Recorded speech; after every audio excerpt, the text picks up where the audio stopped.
Hello, I'm Neysa Page-Lieberman. I am the co-founder and artistic director of Monuments to Movements with my colleague Jane Sachs. Welcome to our highlights reel for SpeakEasy Season 2. SpeakEasy is M2M's public conversation series where we discuss our current initiatives and related ideas with our collaborators. We kicked off Season 1 in January 2022 and just wrapped Season 2 in May of 2023.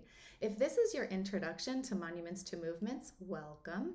M2M is an international organization that envisions, develops, and commissions public artwork that monumentalizes movement making and collective action. Our team includes Marcela Andrade, Kelsey Bogdan, Josue Esau, and Aarya Malik, and an expansive international group of movement builders. M2M offers a new vision and an evolving process that is not just inclusive of the world's diversity, but also paradigm shifting, feminist, and centered in restorative justice. We're working on monuments about climate justice, evolving democracies, indigenous rights, feminist seed banks, and much more. We commissioned the Deeper Story essay series, which now has over a dozen new essays and is soon to become a book. And we've created the first ever archive of public art about movement building. SpeakEasy is one of our most popular initiatives, and you won't wonder why when you see the brilliant artists, scholars, activists, and creative collaborators who have joined us in conversations about public art and collective action. This highlights reel includes just a taste of each program so you can decide which conversations you really want to dive into and watch in full. It might be all of them. I suspect this. Each SpeakEasy episode is tied to a current project, and these episode titles include Reproductive Rights and Public Art, Artists and Politics, Feminist Seed Bank, Movement Makers, and the Play as Monument. And you can learn more about each one of these projects on our website at monumentstomovements.org. Each SpeakEasy season is organized into a playlist on our YouTube channel, and Season 3 will be back in September with new episodes loading immediately after we air them. We hope you will sign up to our newsletter so you never miss a thing, and follow us on Instagram, where we share all the big news and post all the opportunities to get involved. We also hope that you consider making a donation to our work. If you like what you've seen and you love that we make all of our programs free and open to everyone, please consider supporting us with a donation. Every dollar counts. All links to everything that I have talked about so far are in the program notes below. We thank you for watching today, and we thank you for spreading the word about Monuments to Movements and the SpeakEasy Conversation series to everyone you know. We appreciate you. On to the show.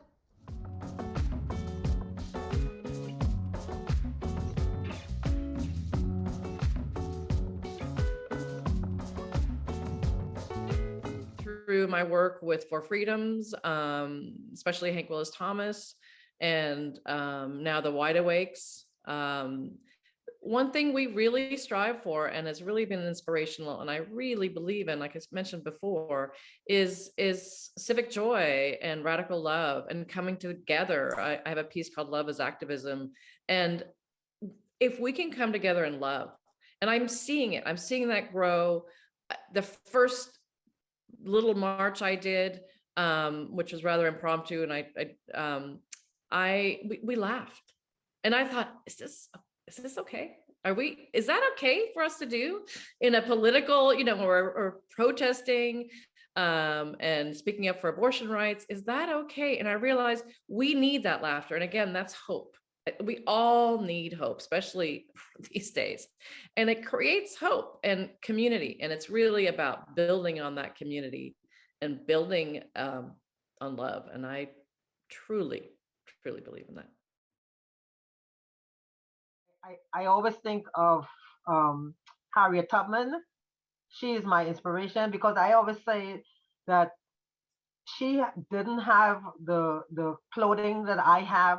She didn't have the transportation that I have, but yet she went out there and she did it to bring her family and other people. She didn't have the luxuries that I had, and if she was able to go back 5 times or 7 times, what is my excuse? So that's my armor, that if Harriet Tubman could do it in the situation that she was in, not having proper clothing, not having proper shoes, not having proper, the fancy technology that we have in socks and jackets and all this stuff. If she can do it, I can do it. So my armor is just that I have this sense of obligation. These people sacrifice for me to be able to have the life that I live right now. So I feel that I should be there for other people who don't have the opportunity to be out there, and that's it for me. I definitely think what I envision is that we use this not only as a form, when we think about public art, to break through and get people into a space or into action, but also a source of healing. I'd love to see more places where people could restore themselves, because this just takes a lot out of you, whether like you, Nadine, who is incredible and quite inspirational, by the way, an accidental activist who is doing so much, or someone that is like plugging along in different ways, whether you're art or activism, this is taking something from us. Every time we put something into the world, it could have the potential of depleting us. So to have these kinds of spaces where restorative things could happen to people, where you could heal, because this is a journey, and while we are creating and rebuilding, we're also being broken at the same time. This is what the story does to us, and we're getting it set up for our next generation. So I would love, if I think about my children, I want them to have places they can plug in. We go to the airport, you charge your phone. Can I please get charged? Can we please be ready and resilient and ready for the next set of fights that we have to jump into?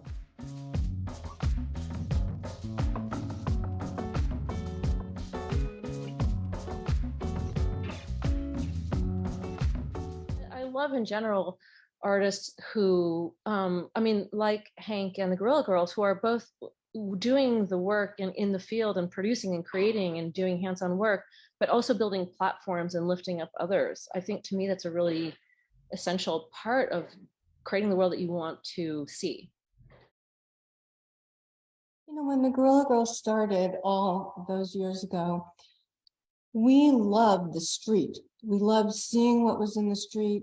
We liked all the crap that was posted and torn up, and the arguments in the street and everything. And that was our goal, to be part of that, and to put something, not to have gatekeepers. The art world is all about gatekeepers. You're important, you're not. And I think what all of us have done is go somewhere else. And it's not that we're not in museums, galleries, whatever, but we're doing a whole new kind of work for any audience that wants to see it. And I do think it's very important not to assume anything about people who are going to see it, which is why it's usually important to me to tell people something they didn't know before.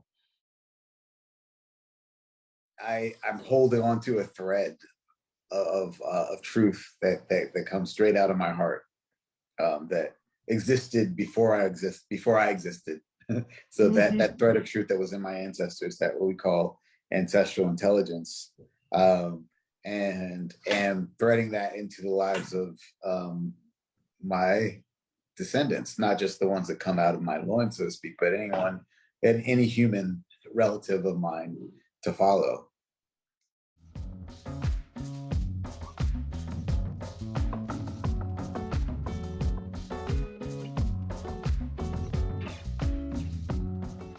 So I think I want to develop more the idea of plants that produce fruit, because have been an integral part of the woman in my family. I remember an aunt passing on ethnobotanical knowledge and Afro-Indigenous techniques to us. I remember her bringing me juice squeezed from fruit trees and telling me the story of how long these trees have sustained us, how the juice is prepared, and what benefit it has. I didn't understand the importance of that information at that time, but I accepted as a part of our connection. And now as an adult, I came to understand how those moments have been key in my practice of community activism and in my aesthetic, how much of that information is present in the work of Utopia and in the community-based projects in which I collaborate. Talking about how all things are actually collaborative and embracing the fact that through collaboration, we can expand the meaning and the applications of what we do. So for me, a form of resilience is to not be only concerned with the practice that I do. It's to engage other people in other disciplines, to think creatively about how what I'm doing has adjacency and vice versa. And I think that that's what contributes to evolution of practice. I always go back to Kelly Church because she's the person who most recently has sort of exploded my mind around these topics of what will the world be like without the Black ash tree, right? I think in climate crisis, we talk a lot about, you know, sort of the positive ideas of saving things and what can be saved, but accepting also that there will be things we cannot.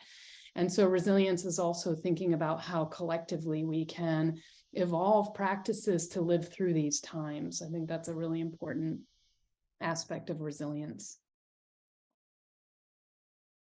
I told about these dolls, Chief Kurchak, and actually we are losing them because of climate change, because this chi itself, now it's really hard to find it. And the second reason, we lost a lot of our traditions during Soviet time. It was 70 years, and we lost traditional knowledge, we lost techniques, actually we lost our identity. And now I'm just so happy. As I said, it's not popular anymore. Nobody makes these dolls, but somehow it has been saving in art among artists, women artists, and I before showed these dolls and art projects related to these dolls. Actually, I have old one here. I forgot to show it before, but they look like this, and this is the most important part. It's like background. I mean, here you can see this plant, and this doll is pretty old. I took it by one amazing woman, Gulmira, who is collecting these dolls, and I have two of them. You can hear this.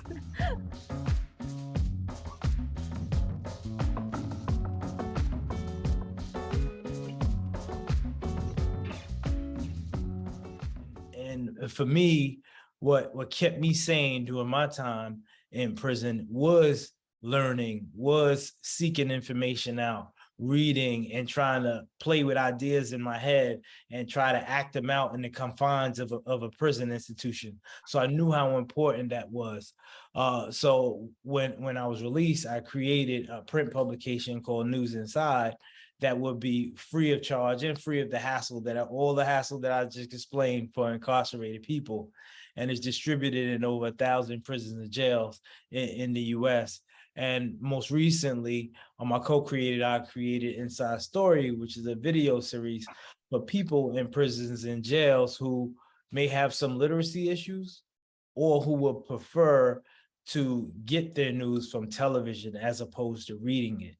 And it's very essential to incarcerated people's lives. For instance, there's stories that incarcerated people write themselves, and we pay them to write it, and then we actually animate it, and you might see it in a series. When you think of movements, we oftentimes see them as being a global, or maybe being a push that's supported by thousands of people. But oftentimes movements start hyper locally. They start with a very few local people that are stepping into their fear and breaking from the shame or the pain that they're feeling, and really become really vocal despite competing interests or despite whatever the status quo might want them to be. So when I think of movement, I think of that being a part of the movement as well. A movement can be large, but a movement can also be really small. And because we tend to see them only in periods of time, we don't realize that movements go from being just a few people, maybe even one person or two people, that eventually build together enough community, enough networks, enough support, and then create something that transcends times and generation. So there's no guarantees in a way like a novel, how this is going to end, how the stories end. Just because you work on the right side, you need to have hope. You need to hope to win. You don't always win. And you got to recognize you pass the baton, in my case, to younger people and just support them and make sure we also learn the history a bit of our movements.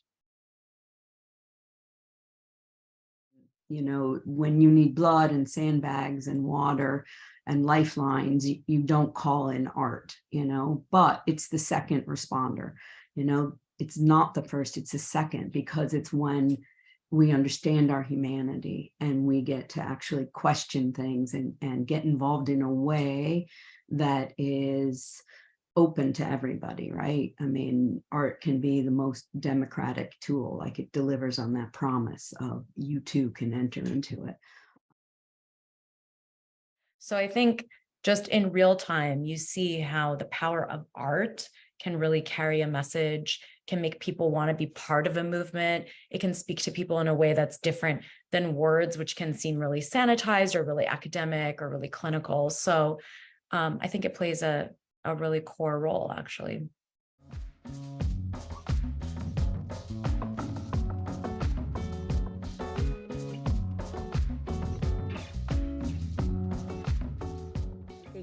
That storytelling and play making specifically are incredible ways of being inclusive of histories and stories that have been left out in the monuments and narratives that we pass along to the next generation here in the United States. I'm standing in front of a wall of photos of the life and legacy of Jean Hill Chowdhury, my mother-in-law, who was a Muskogee matriarch, a citizen of the Muskogee Creek Nation. She was the first Native woman to receive a national award in the United States Supreme Court for her dedication to public service.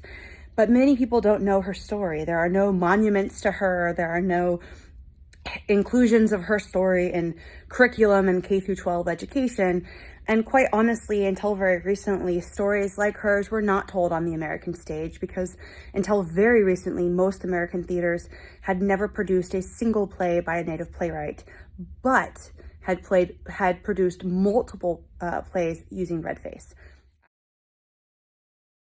To do just a huge paradigm shift of all those beautiful productions, we can now invest that in Native stories. And so I hope from my work, you know, I want to write those stories and be a part of crafting those stories, because those stories on those level is what's going to change. It's going to shift the spirit of this country and open people's hearts and minds to the very real issues that Native people face today and that we're trying to gain support for. You know, we're trying to support sovereignty, we're trying to protect the Indian Child Welfare Act, and we need everybody to do that. A play, for better or worse, is reflective of the community that is building it and reflective of the community around it. And the question is, what do you want to focus on? Because you can be exclusionary without even meaning to be, if you're not really fighting against it. So much of the tradition that I come out of is rooted in ephemerality. And one of the most important aspects of it, and I think it's probably best experienced in the theory of jazz music, right? Where you are playing and composing at the same time, that the circumstances demand full presence, and that music on that night can only be made in that particular space with those particular people. So the monument in a way becomes the memory, the lived experience, the vibration that the people carried, experienced, and walked away with.